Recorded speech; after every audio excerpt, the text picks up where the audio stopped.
मालेगाव बॉम्बस्फोट खटला आणि डॉक्टर नरेंद्र दाभोळकर खून खटला, त्याचबरोबर 7/11 ट्रेन बॉम्बस्फोट यामधील बळींना न्याय मिळाला नाही। या सर्व केसमध्ये गुन्हेगार आणि कट करणारे निर्दोष सुटलेत। यामध्ये व्यवस्थेचं अपयश आहे। या मोठ्या गुन्ह्यात मृत्युमुखी पडलेल्या लोकांना न्याय देऊ शकलो नाही, याला राजकारणी लोकांचा हस्तक्षेप कारणीभूत आहे। पोलिसांवर जो राजकीय दबाव येतो त्यामुळे सत्य शोधन करण्याचा रस्ता पोलीस सोडून देतात।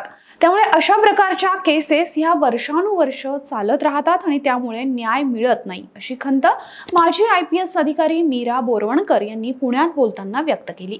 शहीद डॉक्टर नरेंद्र दाभोळकर यांच्या 12व्या स्मृतिदिनानिमित्त पुण्यात राष्ट्रसेवा दल आयोजित कार्यक्रमामध्ये त्यांनी बोलताना ही खंत व्यक्त केली आहे। यावेळी त्यांनी पोलिसांच्या कामात होणारा राजकीय हस्तक्षेप आणि न्याय व्यवस्थेतील विलंब याबाबत स्पष्टपणे भाष्य केलंय।